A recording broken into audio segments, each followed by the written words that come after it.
सत साहेब जी सब्सक्राइब करें भक्ति परमात्मा श्लोक चैनल। अब परमात्मा क्या बताना चाह रहे हैं कि मैं जब वहां आया तपस्या के ऊपर और उधर से काल के आहार का समय हो गया, उसने टाइम फिक्स कर रखा कि इतने समय में वो सभी यहां पर अपना भुन के जल भुनकर चले जाएंगे और मेरा मटेरियल शेष रह जाएगा। उसने उस आइडिया से आया वो काल, लेकिन जीव वहीं रखे परमात्मा ने उनका भ्रम निवारण करने के लिए कि जिसको तुम निराकार कहते हो वो देखो वो आ रहा है तुमसे निकले हुए इस गंध को खाने के लिए। ये है वो तुम्हारा ब्रह्म, वो आ रहा देखो। ओछा माथा, काला शरीर, विकराल, लंबे लंबे बाल सारी शरीर के ऊपर ऐसे कहने लगे वो आ रहा देखो। तब सभी काल घबरा गए, जैसे शेर को देखकर बकरे कांपने लग जाते हैं। परमात्मा ने कहा चिंता मत करो, मैं खड़ा हूं यहां पर और अब तुम जाओ, अब मेरी इसकी बात बनेगी कुछ। तो वो परमात्मा ने वहां से अपनी शक्ति से उड़ा दिए, वो फिर अचेत कर दिए। काल ने तुम्हारे साथ ऐसे जुल्म कर ही रखा, इसका तो एक विधान बना हुआ है। उधर से जब काल भगवान ने देखा कि ये जोग जीत कैसे खड़ा है यहाँ पर, तो उसको ये मालूम था कि ये वैसे तो आ नहीं सकते, कोई आदेश परमपिता का होगा। जोग जीत को अपना बड़ा भाई समझकर और दूसरा अपना दुश्मन मानकर कि इसने मुझे वहां से निकाला था, आज इसको पहले तो इसे पूछूंगा कि किस उद्देश्य को लेकर आए हो, परमात्मा का कोई आदेश लाया है क्या, उसके बाद फिर इसको खूब पीटूंगा, इसने मेरी बेइज्जती की वहां से निकाला। तो जो ही काल निकट आया, काल ने पूछा कि जोग जी तू यहां क्यों आया, कोई परमात्मा का आदेश है तो मुझे बता, कोई हुक्म लेकर आया है तो पहले वो बता, और फिर जोग जी तने छोड़ूंगा नहीं मैं। आज तो मेरा फंस गया, तने मेरी बेइज्जती की, वहां से मुझे निकाला मैंने, और गलती खुद करी, वहां ऐसी बकवाद करी, भगवान ने तब निकाला। तो दुष्ट व्यक्ति के ये स्वभाव होता है, अपनी गलती नहीं मानता हो। तो तब परमात्मा ने जोगजीत रूप में भगवान कबीर साहब ने कहा कि सुन ले ज्योति निरंजन, आदेश परमपिता का, तूने सभी प्राणियों को महादुखी कर रखा है, कोई कुत्ता, कोई गधा, कोई सूअर बनाकर, और मनुष्य जीवन में कोई सुखी नहीं। क्या ये इसलिए तेरे साथ आए थे? तेरे साथ आगे न गलती कर दी तो ऐसा प्रतिशोध लिया करते। तो उसने कहा कि तू अपना मतलब बता, तेरा क्या उद्देश्य है। तो परमात्मा ने कहा कि मेरा उद्देश्य है मैं नीचे जाऊंगा ब्रह्मांडों में। 21वें ब्रह्मांड की बात है, सबसे ऊपर तपस्या है, आपने ब्रह्मांडों के चित्रों में देखी होगी जो दास ने बनाए। कहा कि नीचे के लोकों में जाऊंगा, तेरा भांडा फोड़ करूंगा, तेरा सारा पोल खोल लूंगा कि भगवान नहीं है, ये काल है, इसको ये श्राप लगा हुआ है, तुम गंदे लोक में रह रहे हो, तुम यहाँ के वासी नहीं हो। और सबको यथार्थ ज्ञान देकर परमात्मा ने ऐसा मंत्र दिया मेरे को, जो प्राणी उस मंत्र को ले लेगा काल तो निकट नहीं जा सकता उसके। ऐसा मंत्र मेरे पास है, वो जाके दूंगा। तो उसने सोचा कि तो मेरा नाश करेगा, नीचे जाके भेद बतावेगा तो उजड़ जाएगा सब कुछ मेरा। तो इसने परमात्मा ने कहा कि इस बात को सुनकर इतना भयंकर हो गया, मुझे मारने के लिए झपट्या। धर्मदास जी को परमात्मा कहते हैं कितना भयंकर अटैक काल का आपके ऊपर हो, जो मंत्र मेरा दास आपको दे या मैं कभी आऊं जब दूं तो उस मंत्र का जाप करके देखना एक बार, पहाड़ जैसे दुख को ऐसे फोड़ दिया जैसे बारूद फोड़ देती है। तो परमात्मा अपने ऊपर बताकर हमें संकेत दे रहे साथ में कि धर्मदास मैंने उस सुमरण किया सतनाम का और सार नाम का, साथ में सतनाम का। सतनाम का जब जाप किया तो ऐसा रुक गया, वो वहीं का वहीं शतब्द हो गया और इतने बुरी तरह धड़ाम जैसी गिरा नीचे जाकर पाताल में। उस मेरे सुमरण के बल से ऐसा उसका तीर सा लगा और नीचे मैं गया साथ के साथ पाताल से उसको उठा कर लाया कि चल ऊपर बात करेंगे। फिर मैं वापस लेकर वहीं गया। तब वो ऐसा पड़ा पड़ा तड़फ रहा था जैसे पक्षी के पंख कट जाते हैं, उसकी कोई पार नहीं बसाती, ना उड़ सकता ना कहीं भाग सकता, ऐसे तड़फ रहा था। तब इसने घिसड़ के मेरे पैर पकड़ लिए नीचे आके, इस काल भगवान ने, ब्रह्म ने, और पैर पकड़ कर रोने लगा, कहने लगा तू मेरा बड़ा भाई, मैं आपका छोटा भाई। क्योंकि जोगजीत बड़े भाई के रूप में परमात्मा विद्यमान थे और छोटे उत्पात किया करते हैं, बड़े गलती को माफ किया करते हैं। आप बड़े हो, मैं तो आपको परमात्मा के तुल्य मानता हूँ, मुझे क्षमा कर दो, मैंने तो भाई जानकर गलती कर दी, बालक समझकर माफ करो। बुरी तरह गिड़गिड़ाता रहा, तो मैंने कहा माफ कर दिया, कोई बात नहीं, अपनी करनी तू पाएगा। कहने लगा कि आप एक कृपा करो मेरे पर, मेरी कुछ त्रुटि है इस लोक में, वह पूरी करो। आप तो परमात्मा की शक्ति लेकर आए हो, उसके प्रतिनिधि हो। परमात्मा कहते हैं, मैंने कहा बोल क्या मांगता है? कि प्रभु ऐसा करना, आप नीचे जाओगे, हाँ, जीवों को समझाओगे, वो फिर आप सतलोक भेजोगे, हाँ, ऐसे करना, 3 युगों में जीव थोड़े ले जाना। वचनबद्ध कर लिया भगवान को पहले कि फिर मैं मांगूंगा, वचनबद्ध हो जाओ, वचनबद्ध हो गया।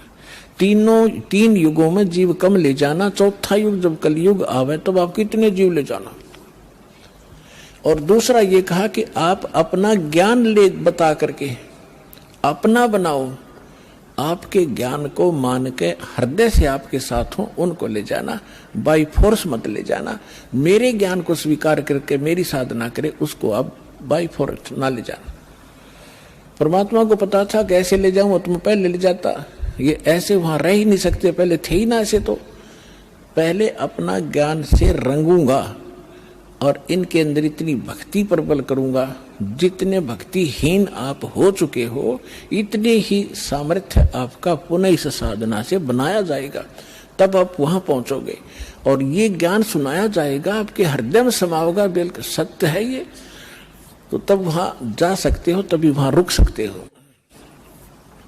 जैसे मोहम्मद जी को ले गए थे बगैर ज्ञान समझाए, एक प्रमाण दे रखा दाता ने, लेकिन यहां हजरत मोहम्मद जी के लाखों से सो गए थे, सारी प्रभुता हो गई थी, सब जय जयकार करें थे, तो वहां रहा नहीं, वापस आ गया। तो परमात्मा ने प्रमाण दे रखा, अगर न्यू ले जाऊंगा तो वहां एक भी ना रहे। तो परमात्मा ने कहा ठीक है, जैसा तू कहता तथास्तु। 3 युगों में जीव कम ले जाऊंगा, अपना ज्ञान अपना ध्यान बता करके अपना बना कर ले जाऊंगा, और जोर जबरदस्ती नहीं ले जाऊंगा, और चौथे युग में ही जीव में घने ले जाऊंगा। तब फिर खुश हो गया, छोड़ कर पैर खड़ा हो गया, कहने लगा जाओ जोग जीत संसारा, और जीव ने माने कहा तुम्हारा। चौथा युग जब कलयुग होगा ना, इनको ऐसा भक्तिहीन कृत गरी बना दूंगा उस समय जब तुम्हारा। परमात्मा ने क्या कहा था कि चौथा युग जब कलयुग आई तब हम अपना अंश पठाई, तब हम जाएंगे या अपना अंश पठाएंगे। तो काल ने कहा था कि तब तक तो इनको ऐसा कर दूंगा, कलयुग में देवी देवताओं के पुजारी बना दूंगा, पत्थरों पर मत्था टेकते फिरेंगे, तीर्थ धामों का आदि कर दूंगा, और कोई भी तुम्हारी बात को नहीं मानेगा। जब तुम जाओगे, जाओ जोग जीत संसारा, और जीव न माने कहा तुम्हारा, जीव तुम्हारा कहा न माने, हमारी ओढ़ हो बाद बखाने।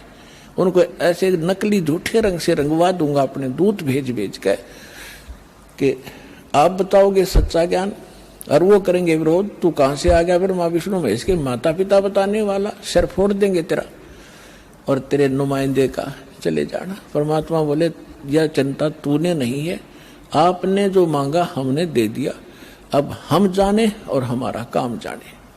अब काल ने कहा था ज्ञानी विनती एक हमारा, जोग जीत विनती एक हमारा, सो ना कहियो जो से ऐसा ना करना मेरा हो बिगाड़ा। फिर क्या कहा है कि पुरुष दीन जस मोकू राजू, तुम भी देहो मोरा होयो काजू, अब हम वचन तुम्हारा मानी, लीजो हंसा हमसे ज्ञानी। विनती एक करो सो ताता, वचनबंद मानो हमरी बाता। वचनबंद होकर हमारी बात मानो हे बड़े भाई तात। सतयुग त्रेता द्वापर माही, तीनों युग जीव थोड़े चाही। चौथा युग जब कलयुग आवे, तब तो शरण जीव बहु जावे।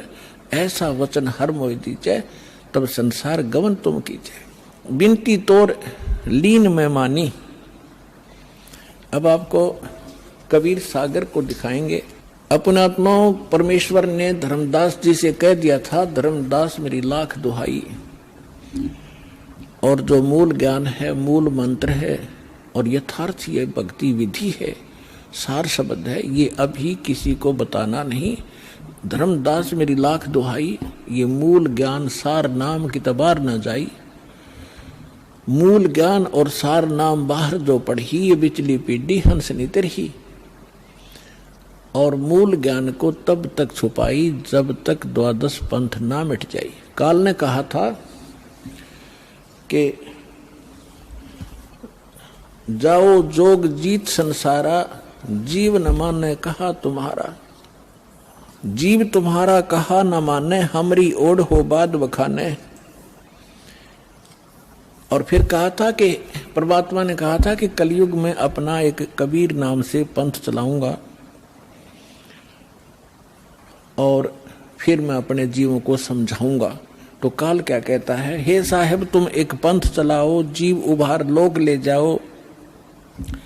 एक पंथ तुम आप चलाओ, जीवन को सतलोक पठाओ। द्वादश पंथ करूं मैं साजा, मैं तेरे ही नाम से सतपुरुष सतलोक सचखंड कबीर नाम से 12 पंथ चलाऊंगा। द्वादश पंथ करूं मैं साजा, नाम तुम्हारा ले करूं आवाजा। द्वादश यम संसार पठाऊं, अपने 12 काल के दूत भेज दूंगा संसार में, और नाम तुम्हारा ले पंथ चलाऊं। प्रथम दूत प्रकटे मम जोई, प्रथम दूत प्रकटे मम आई, और पीछे अंश तुम्हारा जाई। अब काल क्या कहता है कि पहले मेरे दूत जावेंगे और सबको भ्रमित कर देंगे। ये शंकराचार्यों तो लेकर और आज तक जितने राधा स्वामी, धन धन सतगुरु, सच्चा सौदा, सरसार फलाने, निरंकारी, आसाराम, सुदानसुर, ये जितने भी पंथ हैं, ये सारे काल के दूत समझ लेना। तो परमात्मा ने कहा था कि तू अपनी बुद्धि, क्योंकि वो तो जीव है मालिक के सामने, काल भी, ब्रह्मा विष्णु महेश भी। तो परमात्मा को पता था कि अपने दास को ऐसे समय में भेजूंगा जब सारे के सारे पंथ चल चुके होंगे, अपने अनुभव की पुस्तकें बना चुके होंगे और अपना अनुभव फाइनल कर चुके होंगे कि परमात्मा निराकार है, वहां प्रकाश ही प्रकाश है, वहां कुछ भी नहीं है। और फिर मेरा दास जाएगा सभी सदग्रंथों से प्रमाणित करके मेरी प्यारी आत्माओं को मेरा भेद बतावेगा।